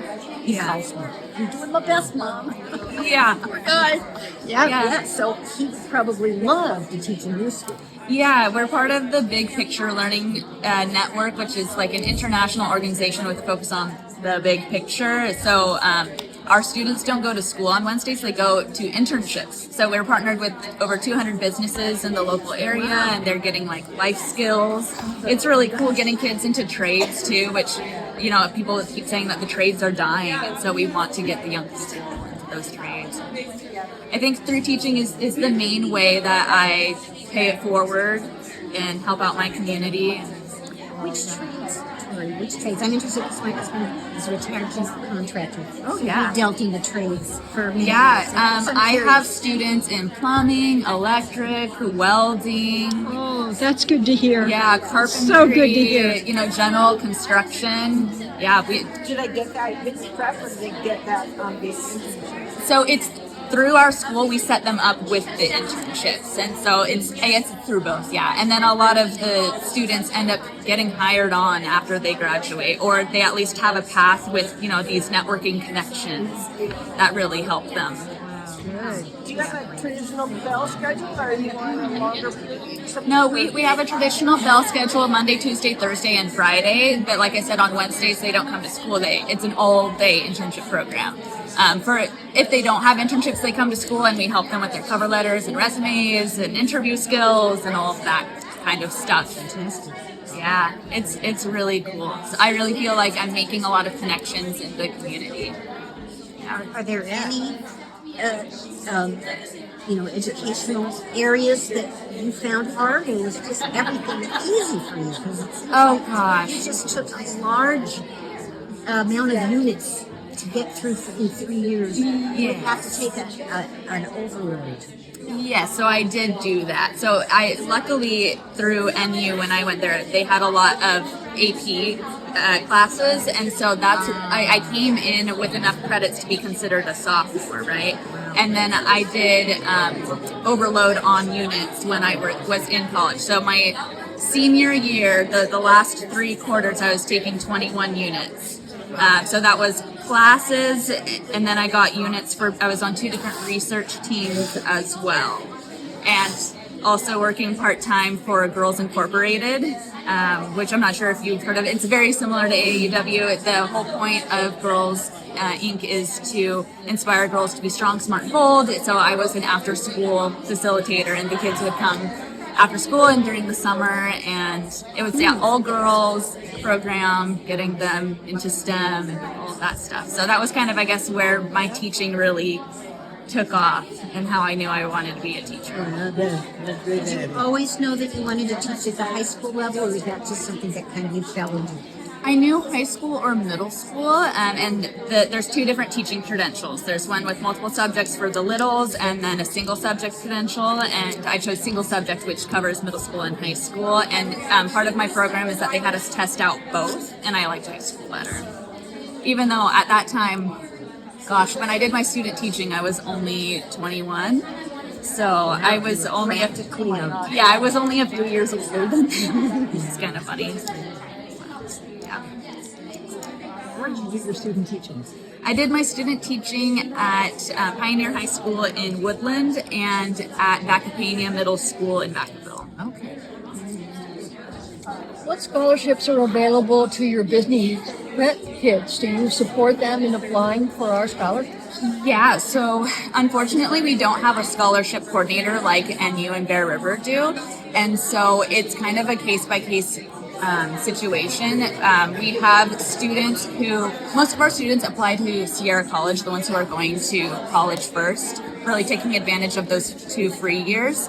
And then we have a few students each year who go immediately into the 4-year program. And so for those students that we know are going into college, we help them try to find scholarships, which can be really hard when we don't have like a coordinator or a program like that. And so I always mention AAUW to my girls who are graduating. Yeah, I don't know if they've applied because they're like, oh yeah, I'll apply. No, we have had Bitney. Oh, good. Yes. That makes me happy to hear. Yeah. Other questions? Is that going to grow at all? So will they ever have to go without a counselor, or is it kind of the nature of having the small school with this? Yeah, it is the nature of a small school that we are limited with our budget. The main way that schools get their money is by having students in seats, and ever since the pandemic, attendance has been atrocious. I think at all schools, but it especially hits us hard as a small school. And so I don't know. I'm not in charge of the budget, but I imagine we probably don't have, the money to hire a scholarship coordinator unless one of the existing teachers wants to take that on. But probably without a stipend. Yeah. So do you be tough for recruiting? For going out of recruiting? I do get a small stipend for recruitment, and then they gave me an extra prep period to do the activities director position. Yeah, which is yeah. Do you get any support from the county, like Scott Lay's office? Yeah, so Scott Lay is a huge supporter of the charter schools. He's a great guy to have around. I don't know financially what we get from them or anything, but we get a lot of support when we need it from the county. Yeah. I'm curious, you have 7 kids. The only direction I was given was that they were going to interview me like I was on the news, and I was supposed to just be myself and agree to whatever was going on. And they came out as Wayne and Garth from Wayne's World. And I'm like, okay, we're just going to pretend that this is normal and exactly what's happening. And then they asked me about mayor things, and I answered how I would answer like a newspaper, and they made fun of me the whole time. It was great. It was a lot of fun. Well, that leads to a question I have. How did your education help you move into becoming a mayor and being a mayor? So I will tell you what I told the other groups, which is that being a mayor is not my career. It is a hobby. I get a small stipend, but if it weren't for the support I have in my life, I would be having a day job and trying to do both, which is what most of my working council members do. I think education opens up doors and gives people an opportunity for all kinds of things, no matter what that education is. I didn't know what I wanted to be when I grew up. I still don't know that I know for sure what I want to be when I grow up. And just having a college degree and having the education has given me opportunities where I may or may not have otherwise been able to show So up. it wasn't a specific education to with this goal. No, my degree is in English literature, and my mom wanted me to graduate from college. It was really, really important to her, and I loved to read, so that seemed like the appropriate path. And everybody asked me, so you want to be a teacher? What they didn't account for was that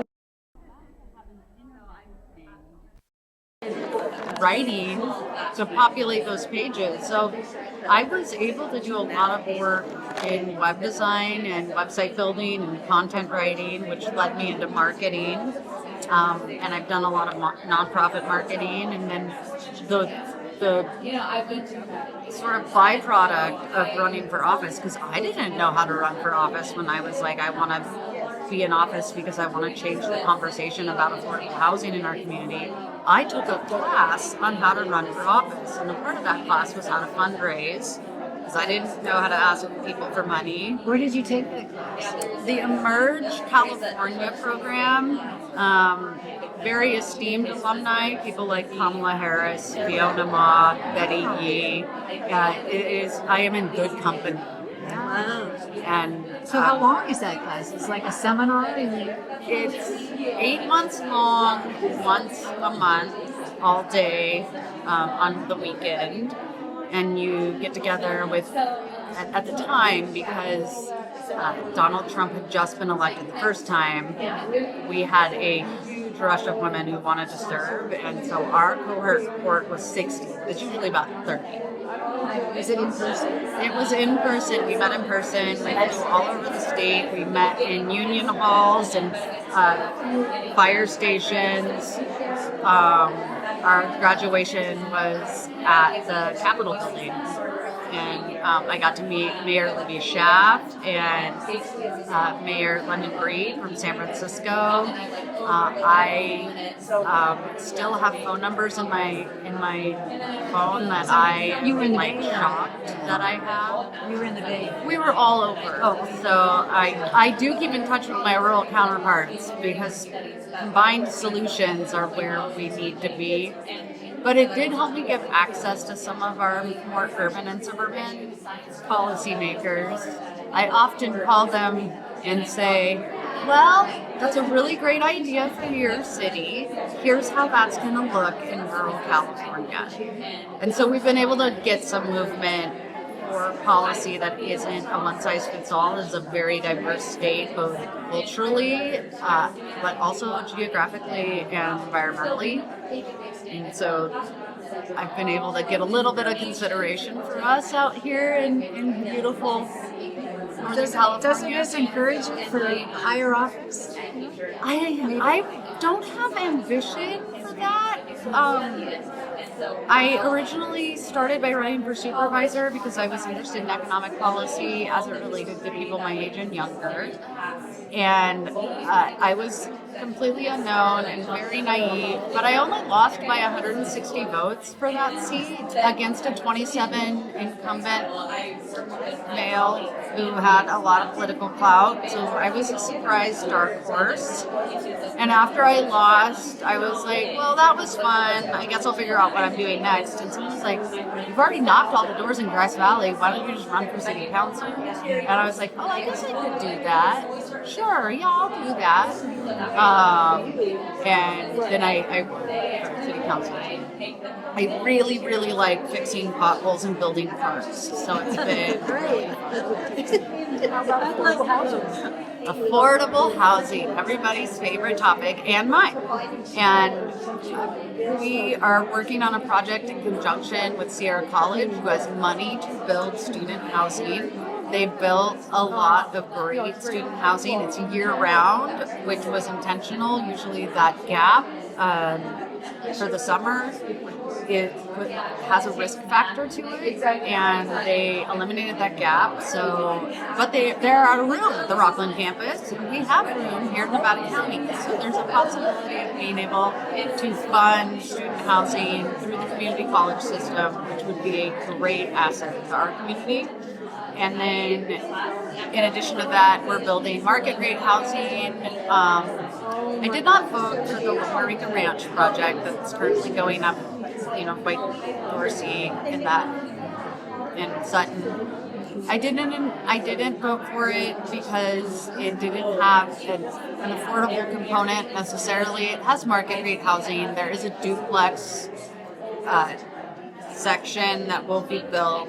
Right now, what we're seeing is our fixed income seniors downsizing into the 2 and 3 bedroom homes locally. So the houses are being sold to local people, which I'm really pleased to see.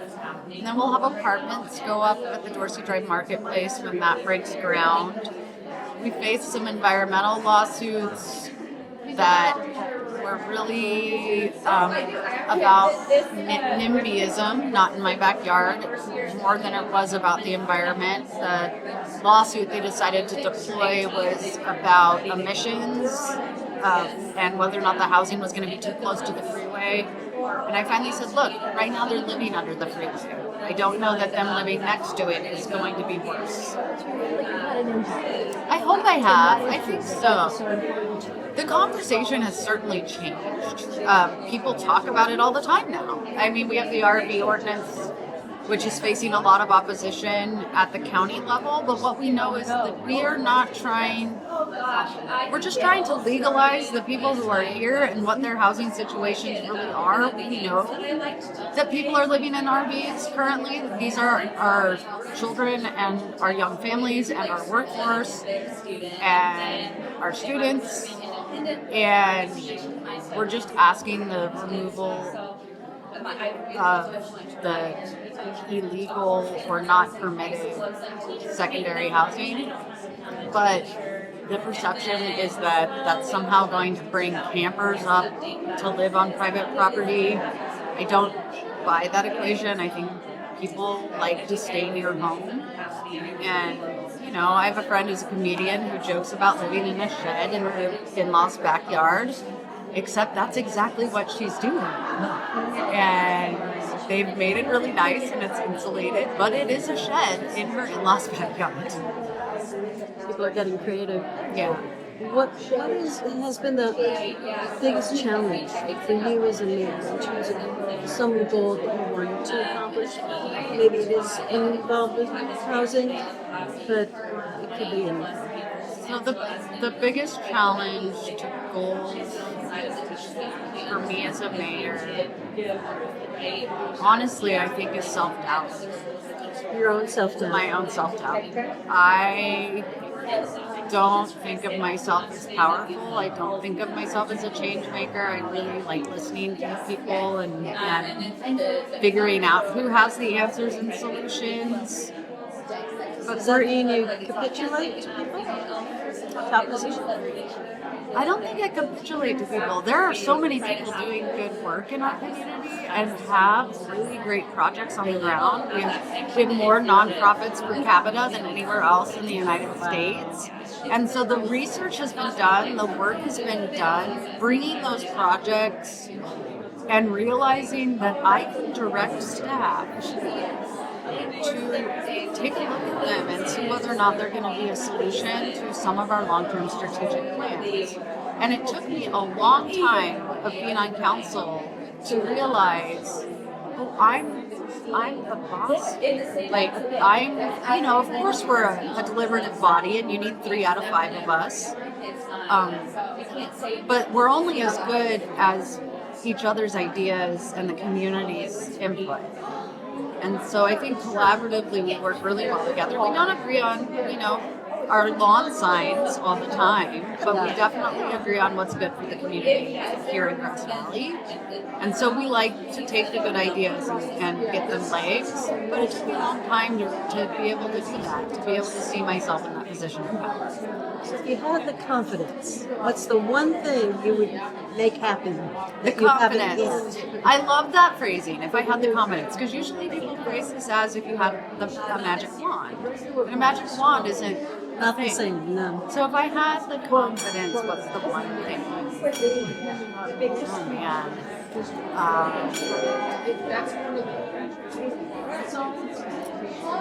I want the arts supported in this community. I want their funding to be funding for the arts. I want a TOT tax that supports the Center for the Arts so that they can be solvent. One of the biggest dirty little secrets in our community is that our nonprofit workers and our arts workers, they don't have health care, they don't have a living wage, and we don't have funding to do the things that we do, and we rely on donors and the generosity of our community. Great answer. Thank you. You couldn't have given me a better answer. I have something I want to talk to you about. Okay. You're wonderful. Thank you for your help. I don't know if we're going back to... I think you're welcome. All right, can we please move back to our tables? Thank you. All righty. So I want to start with just an amazing thank you to the people who have come here and a big round of applause.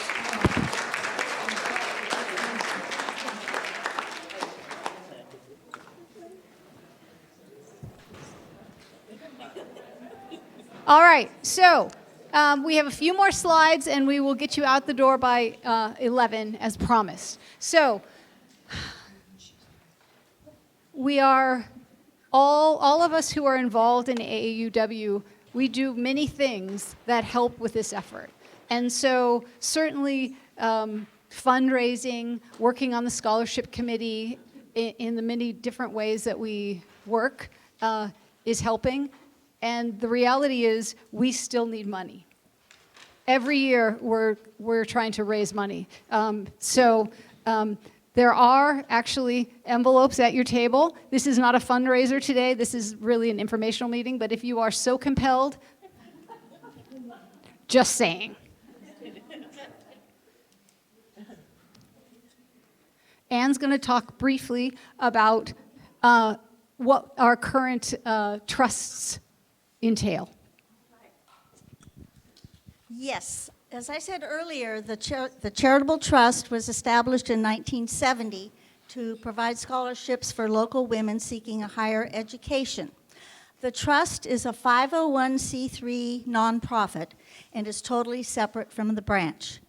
The trustees of the trust are Jennifer Wilkerson over there and Becca Schultz and myself. We have worked with financial advisors through the years, and we currently work with Ty Zwick, who supports AAUW with pro bono investment advice. An investment policy was established that calls for long-term investments that will allow the trust to operate in perpetuity. The trust holds two distinct investment accounts. The STEM and Sierra College account is managed, as I said, to operate in perpetuity. Our policy is to maintain a minimum balance of $150,000 in this account. Each year, we determine how many scholarships we will give based upon how much income we've received that year. And as needed, we draw 4 to 8% annually from this account. 4 of our 5 different scholarships are funded from the STEM account. The CLEO account, as I said earlier, was established in 2020 with a very large bequest from the Cleo Gibson estate of $448,000. And these funds will be used until they're depleted. Every year, we choose 2 new CLEO recipients who will receive $4,000 a year for 4 years. This means that now we are funding 8 women each year, giving them $4,000 a year, and so $32,000 every year comes out of this account. We expect to be able to offer this scholarship for at least 16 more years, depending on the stock market. We are very fortunate to be able to fund all of these scholarships, and once again, we thank you. Thank you, Anne. We're going to listen to Rhea for a moment talk about fund to discipline. Thank you. So if we gave out $75,000 a year like we did this year, that $150,000 buffer would be gone in 2 years. That's why we're saving that for perpetuity. So we're looking for other ways of bringing in funding. So we've got something coming up, which I'll just point at that table over there. But there's another opportunity called Fund to Discipline. And this is where we are looking at collaborating with other scholarship awarding nonprofits throughout the county. It's a win-win for everybody. It's a win-win because we can offer double the scholarships within a particular discipline, or we can offer double the dollar amount within that same discipline, so that the students win and all of us win. So we have Susan. Who was Susan? I don't even know. Lisa. Lisa and I met 2 days ago with the Engineering Association of Nevada County. They're very excited about collaborating with us. They currently give out 3 scholarships of $1,000. We also have been connected up through that organization with the Rotary Fund. We also have been talking about working with aviation. They currently, one of the engineers at that meeting told us that that aviation group gives out a $5,000 scholarship to an individual. And so by collaborating with them and coordinating with them, we can increase the number of scholarships because, as mentioned, we can't award all the women that apply for help that are completely qualified, that meet all our criteria of GPA, of economic need, of great language in the questions that they're asked on their applications, and outstanding letters of recommendation from their faculty and others. We can't fund them. We depend on thinking outside of our current box, which is what I think Fund to Discipline is.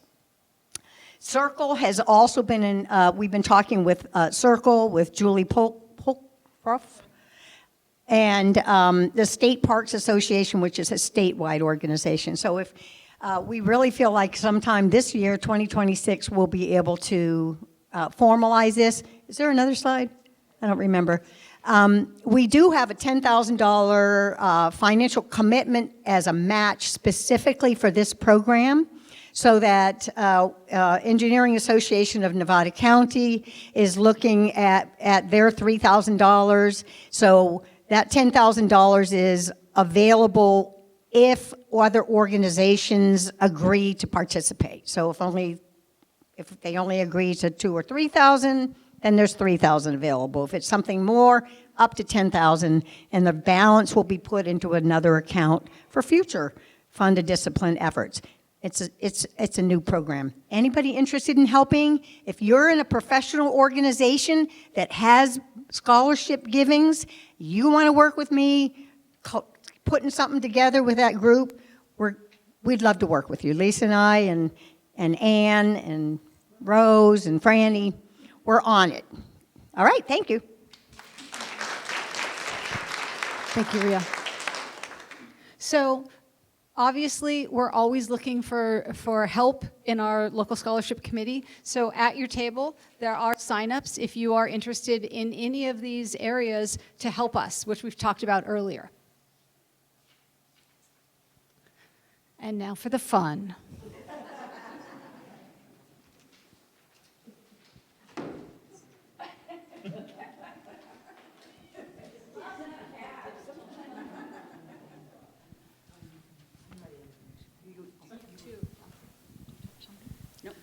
Oh, it's on. Oh my, Lisa, this was so impressive. These women are wow. Aren't they? How to keep funding going? We'll tell you right now. Party! On Saturday, March 21st, from 4 until 7 at this church, the trivia and bake-off will make spirits bright when we raise heaps of scholarships, monies that night. Sign up, join first. Get your spatulas, spices, and pans to bake savories or sweets with your hands. In the They'll- bake-off, display 'em, and the tastes will just slay 'em.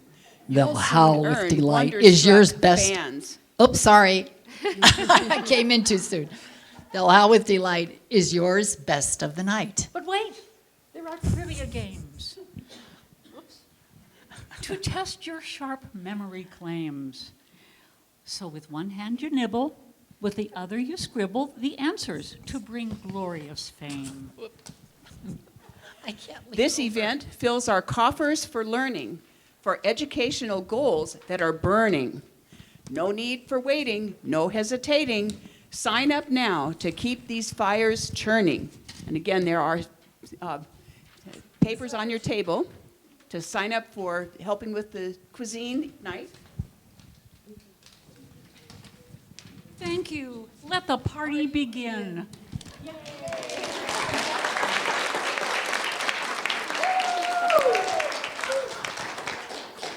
All right, we still have a couple minutes before our committed stop time, and Karen Hull is here and will tell us a little bit about next month's program, which will also be fantastic. So, Karen, thank you. Carol and team. So next, in November on the 15th, our program features the Executive Director of Circle, Aaron Zettler-Mann, and he's a super dynamic speaker, and he is going to talk to us about kind of the interrelationships between forest health, watershed, water health, and water quality, and having a thriving community. So this is a particularly important topic when we look at our changing climate, changing federal funding for our forests and the forest health. And he's going to talk about how grant funding and programs that they run at Circle are going to help us build a healthy watershed and forest, and what we can do as individuals in our own communities to ensure that we've got safety in that area. So I think it'll be a really exciting program, and one that I hope that you all come to see. Thank you, Karen, and thank you again to our wonderful, wonderful presenters today, and for Lisa and her team for putting together such a dynamic day. I feel so great about what we're doing. If you would just, all the papers that have been filled out, if you would just put them to the side of your table, we'll pick them up on the way out. But it's been great to see you all, and wish you the best with the rest of your day.